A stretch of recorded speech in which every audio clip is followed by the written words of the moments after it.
నమస్తే, welcome to our channel. నేను మీ సిరి. ఈ రోజు మనతో పాటు ఉన్నారు ప్రముఖ సీనియర్ జర్నలిస్ట్ సిఎస్ రావు గారు. నమస్కారం సార్. నమస్తే శ్రీ. సార్, ఇప్పుడు చూస్తున్నట్టయితే వైసీపీలో అసంతృప్తులు ఎక్కువైపోయారు అనేది మనం చూస్తున్నాం. అలానే వైసీపీ నుంచి చాలా మంది ఎమ్మెల్యేలు, ఎంపీలు కూడా బయటకు వస్తున్నారు. అయితే ఈ క్రమంలోనే మన ఎవరంటే వేమిరెడ్డి ప్రభాకర్ రెడ్డి గారు కూడా బయటకు వచ్చేసారు. అంటే బయటకు వచ్చేస్తున్నారు, వైసీపీకి బాయ్ బాయ్ చెప్తున్నారు అనే వార్తలు అయితే వస్తున్నాయి. సో దీంట్లో ఎంతవరకు వాస్తవం ఉంది సార్? సో ఒకటేంటంటే రాష్ట్ర వ్యాప్తంగా కూడా వైఎస్ఆర్ కాంగ్రెస్ పార్టీలో ఒక రకమైనటువంటి అలజడి వాతావరణం నెలకొంది. దానికి కారణం ఏంటంటే గ్రాఫ్ బాగలేదని చెప్పేసి దాదాపు 50 నుంచి 60 మంది ఎమ్మెల్యేల సిట్టింగ్ వాళ్ళని తొలగించేటువంటి ప్రయత్నం జగన్మోహన్ రెడ్డి చేస్తూ ఉన్నారు. దాంతోపాటు కొంతమంది ఎంపీలు కూడా మార్చేటువంటి ప్రయత్నం చేస్తున్నారు. దీంతో ఎవరికి తాడేపల్లి క్యాంప్ ఆఫీస్ నుంచి ఫోన్ వస్తుందో అనేటువంటి ఒక ఆందోళన వైఎస్ఆర్ కాంగ్రెస్ పార్టీ సిట్టింగుల్లో కనిపిస్తూ ఉంది. ఈ క్రమంలో అనేక మంది తిరుగుబాటు బావుట ఎగరవేశారు. రాయదుర్గం సిట్టింగ్ ఎమ్మెల్యేగా ఉన్నటువంటి కాపు రామచంద్రారెడ్డి కూడా తిరుగుబాటు బావుట ఎగరవేసి నేను ఇండిపెండెంట్ గా పోటీ చేస్తానని చెప్పి చెప్తున్నారు.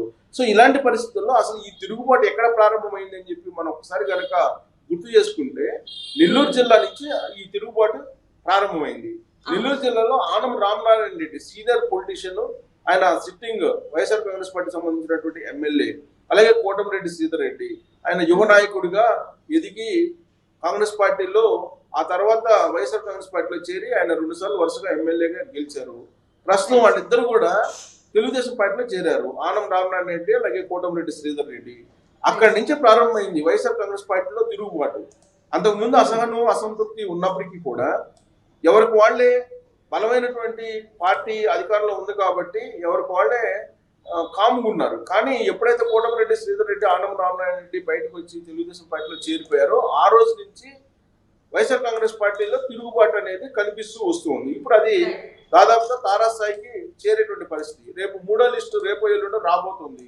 సో 3వ లిస్టు కనుక వస్తే కనుక ఇప్పటికే ఉన్నటువంటి అసంతృప్తి, అసహనం అనేది మరింత పెరిగేటువంటి అవకాశం ఉంది. ఇలాంటి పరిస్థితుల్లో నెల్లూరు జిల్లాలో ప్రారంభమైనటువంటి ఈ తిరుగుబాటు అనేది రాష్ట్ర వ్యాప్తంగా పాకింది. ఇప్పుడు నెల్లూరు జిల్లాలో అసలు ఏం జరుగుతుంది అనే దాని మీద కనుక మనం ఒకసారి అబ్జర్వ్ చేస్తే కనుక నెల్లూరు జిల్లాలో ఇప్పటికే తెలుగుదేశం పార్టీలో బలమైనటువంటి లీడర్లు చేరిపోయారు. ఇప్పుడు ఉన్నటువంటి వైఎస్ఆర్ కాంగ్రెస్ పార్టీలో ఉన్నటువంటి లీడర్లు వేమిరెడ్డి ప్రభాకర్ రెడ్డి ఒక బలమైనటువంటి లీడర్ అక్కడ. ప్లస్ జగన్మోహన్ రెడ్డికి అత్యంత సన్నిహితులు, జగన్మోహన్ రెడ్డి బాగా ఇష్టపడేటువంటి లీడర్లలో వేమిరెడ్డి ప్రభాకర్ రెడ్డి ఒకళ్ళు. ఆయన వల్ల పార్టీకి బెనిఫిట్స్ ఉన్నాయి, పార్టీ వల్ల వేమిరెడ్డి ప్రభాకర్ రెడ్డికి ఎలాంటి బెనిఫిట్స్ లేవు. అయితే ఈసారి ప్రత్యక్ష రాజకీయాల్లో పోటీ చేయాలనేటువంటి ఒక కండిషన్ జగన్మోహన్ రెడ్డి వేమిరెడ్డి ప్రభాకర్ రెడ్డికి పెట్టారు. ప్రస్తుతం ఆయన రాజ్యసభ మెంబర్గా ఉన్నారు. కానీ ఈసారి నెల్లూరు ఎంపీగా పోటీ చేయాలనేటువంటి ఒక కండిషన్ జగన్మోహన్ రెడ్డి పెట్టారు అని చెప్పి వైఎస్ఆర్ కాంగ్రెస్ పార్టీ చెప్తోంది. ఈ క్రమంలో వేమిరెడ్డి ప్రభాకర్ రెడ్డి ఆ నెల్లూరు లోక్సభ పరిధిలో ఉండేటువంటి 3 అసెంబ్లీ కాన్స్టిట్యున్సీల్లో ఉండేటువంటి అభ్యర్థులు మార్చాలి అనేటువంటి ఒక కండిషన్ పెట్టారు వైఎస్ఆర్ కాంగ్రెస్ పార్టీ అధిష్టానం ముందు అనేది ఇప్పుడు వినిపిస్తుంది. ఏంటి ఆ కండిషన్? ఏ అసెంబ్లీ స్థానాల పరిధిలో అంటే ఉదయగిరి అసెంబ్లీ స్థానం, అలాగే కావలి అసెంబ్లీ స్థానం, నెల్లూరు సిటీకి సంబంధించినటువంటి అసెంబ్లీ స్థానాల్లో ఉండేటువంటి అభ్యర్థులను మార్చాలి అని చెప్పి ఆయన కండిషన్ పెట్టినటువంటి సందర్భంగా జగన్మోహన్ రెడ్డి నో అని చెప్పి తిరస్కరించారని చెప్పి తెలుస్తుంది. ఆ తిరస్కారాన్ని జీర్ణించుకోలేనటువంటి వేమిరెడ్డి ప్రభాకర్ రెడ్డి ఇప్పుడు అసహనంగా, అసంతృప్తిగా వైఎస్ఆర్ కాంగ్రెస్ పార్టీలో ఉన్నారు అని చెప్పి తెలుసుకున్నటువంటి తెలుగుదేశం పార్టీ ఆయన్ని ఆకర్షించేటువంటి ప్రయత్నం చేస్తుంది. ఎవరి ద్వారా ఆయన్ని తమ వైపు తిప్పుకునేటువంటి ప్రయత్నం తెలుగుదేశం పార్టీ చేస్తుంది అనే ప్రశ్న వేసుకుంటే కనుక ఆనం రామనారాయణ రెడ్డి, ఆయన మాజీ మంత్రి, సీనియర్ పొలిటీషియన్. నెల్లూరు జిల్లాలో ఆనం రాజకీయం అంటే అందరికీ తెలిసింది. ప్లస్ ఆనం వర్గం అనేది బలమైనటువంటి వర్గం, ప్లస్ బంధుత్వాలు కూడా చాలా ఎక్కువగా ఉంటాయి. వేమిరెడ్డి ప్రభాకర్ రెడ్డితో కూడా వాళ్ళకి బంధుత్వాలు ఉన్నాయి. కాబట్టి ఇప్పుడు ఆనం రామనారాయణ రెడ్డి ద్వారా వేమిరెడ్డి ప్రభాకర్ రెడ్డిని తెలుగుదేశం పార్టీలోకి తీసుకొచ్చేటువంటి ఒక ప్రయత్నం సీరియస్ గా జరుగుతుంది. దాదాపుగా ఒక కొలిక్కి వచ్చింది అని చెప్పి తెలుస్తుంది. ఆ ప్రయత్నం కూడా ఒక కొలిక్కి వచ్చిందని తెలుస్తుంది. ఇప్పుడు కనుక ఆనం రామనారాయణ రెడ్డి చేస్తున్నటువంటి ఆపరేషన్ కనుక సక్సెస్ అయితే వేమిరెడ్డి ప్రభాకర్ రెడ్డి ఖచ్చితంగా తెలుగుదేశం పార్టీలోకి వచ్చేటువంటి అవకాశం ఉంది. గతంలో కూడా తెలుగుదేశం పార్టీ తోటి సంబంధాలు వేమిరెడ్డి ప్రభాకర్ రెడ్డికి ఉన్నాయి. సో ఈ క్రమంలో ఆయన కనుక ఒకవేళ తెలుగుదేశం పార్టీకి వస్తే నెల్లూరు టీడీపీ ఎంపీ అభ్యర్థిగా పోటీ చేసేటువంటి అవకాశం ఉంది అని చెప్పి తెలుస్తుంది. అదే కనుక ఆపరేషన్ సక్సెస్ అయితే కనుక నెల్లూరు జిల్లాలో కంప్లీట్ గా తెలుగుదేశం పార్టీ స్వీప్ చేసేటువంటి అవకాశం ఉంది. వేమిరెడ్డి ప్రభాకర్ రెడ్డితో పాటు ఆదాల ప్రభాకర్ రెడ్డికి కూడా తెలుగుదేశం పార్టీ వైపు వచ్చేటువంటి అవకాశం ఉందనేది కూడా ఇప్పుడు నెల్లూరు జిల్లాలో జరుగుతున్నటువంటి చర్చ. సో ఇది ఒక పెద్ద ఆపరేషన్, తెలుగుదేశం పార్టీకి ఇది ఒక పెద్ద పాజిటివ్ పాయింట్ గా నెల్లూరు జిల్లాలో మారబోతుంది. సో వైఎస్ఆర్ కాంగ్రెస్ పార్టీకి గుడ్ బై చెప్పేటువంటి అవకాశం ఉంది. వేమిరెడ్డి ప్రభాకర్ రెడ్డి రేపు ఎల్లుండో 2-3 రోజుల్లో గుడ్ బై చెప్తారనేది తెలుగుదేశం పార్టీ వర్గాల్లో నడుస్తున్నటువంటి చర్చ. At the same time Nellore సంబంధించినటువంటి ఎంపీగా ఆయనకి కన్ఫర్మ్ చేస్తామని చెప్పి చెబుతున్నారు. కానీ ఇప్పుడు ఆల్రెడీ ఒంగోలు ఎంపీగా ఉన్నటువంటి మాగుంట శ్రీనివాసరెడ్డి ఆయన కుమారుడు ఇద్దరు కూడా తెలుగుదేశం పార్టీ అధిష్టానంతో టచ్ లో ఉన్నారు.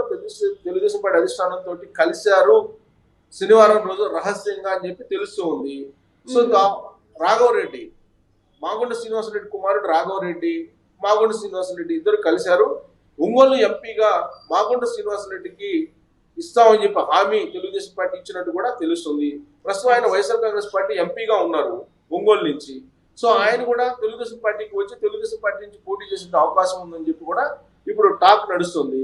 ఒకవేళ వేమిరెడ్డి ప్రభాకర్ రెడ్డి కనుక తెలుగుదేశం పార్టీలోకి రాకపోతే మాగుంట రాఘవరెడ్డి నెల్లూరు ఎంపీగా పోటీ చేస్తామని చెప్పి కూడా ఒక ఒపీనియన్ కి తెలుగుదేశం పార్టీ వచ్చినట్టు కూడా ఇప్పుడు తెలుగుదేశం పార్టీ వర్గాల్లో నడుస్తున్నటువంటి ఒక ప్రచారం.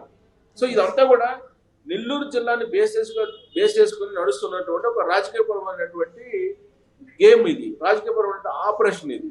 సో నెల్లూరు జిల్లా నుంచే వైఎస్ఆర్ కాంగ్రెస్ పార్టీ మీద తిరుగుబాటు ప్రారంభమైంది కాబట్టి అక్కడి నుంచే తెలుగుదేశం పార్టీ బలంగా ఉండాలి అనేటువంటి విషయం ఆలోచనతో వేమిరెడ్డి ప్రభాకర్ రెడ్డి మీద ఆపరేషన్ కొనసాగిస్తుంది. పైగా నెల్లూరు జిల్లాకు సంబంధించినటువంటి రెడ్డి సామాజిక వర్గం ప్రస్తుతం మెజారిటీ జగన్మోహన్ రెడ్డి మీద వ్యతిరేకంగా ఉన్నారు. నెల్లూరు జిల్లా రెడ్డి సామాజిక వర్గానికి, కడప రెడ్డి సామాజిక వర్గానికి చాలా కాలంగా కూడా అంతర్యుద్ధం అనేది ఒకటి ఉంటుంది, ప్రచన్న యుద్ధం నడుస్తూ ఉంటుంది. ఇప్పుడు రాజకీయ పరంగా కూడా ఇప్పుడు అది తారాస్థాయికి చేరిందని చెప్పుకోవచ్చు. విజయసాయి రెడ్డి కూడా తన బావమర్దిని తెలుగుదేశం పార్టీలోకి పంపించారని నడుస్తుంది టాకు. ఈ క్రమంలో నెల్లూరు, ప్రకాశం జిల్లాలకి కోఆర్డినేటర్ గా ఉన్నటువంటి విజయసాయి రెడ్డి వేమిరెడ్డి ప్రభాకర్ రెడ్డిని కూడా తెలుగుదేశం పార్టీలోకి పంపించేటువంటి అవకాశం ఉంది. ఆ మేరకు సంకేతాలు కూడా ఆయనే ఇండైరెక్ట్ గా ఇచ్చారనేది కూడా ఇంకొకటి తెలుగుదేశం పార్టీ వాళ్ళు చెప్తున్నటువంటి మాట. సో ఇవన్నీ కనుక చూస్తే వేమిరెడ్డి ప్రభాకర్ రెడ్డి ఖచ్చితంగా వైఎస్ఆర్ కాంగ్రెస్ పార్టీకి గుడ్ బై చెప్పి తెలుగుదేశం పార్టీలో చేరేటువంటి అవకాశం ఉంది అని చెప్పి తెలుస్తుంది. సో ఇది ఒక పెద్ద అచీవ్మెంట్ తెలుగుదేశం పార్టీకి అని చెప్పుకోవచ్చు, అది కనుక సక్సెస్ అయితే కనుక. సో వైఎస్ఆర్ కాంగ్రెస్ పార్టీ అక్కడ ఆల్మోస్ట్ ఎన్నికల ముందే ఓటమిని అంగీకరించినట్టు అవుతుంది. అందుకే వైఎస్ఆర్ కాంగ్రెస్ పార్టీ కూడా వేమిరెడ్డి ప్రభాకర్ రెడ్డిని కాపాడుకునేందుకు ప్రయత్నం చేస్తుంది.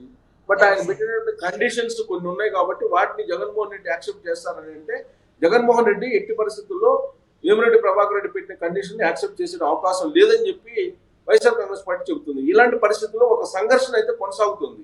ఈ సంఘర్షణ ఎటువైపు దారితీస్తుంది అనేది మనం వేచి చూడాలి. Right sir, right. Thank you so much sir, మీరు మాతో పాటు జూమ్ కాల్లో వచ్చినందుకు మీకు ధన్యవాదాలు.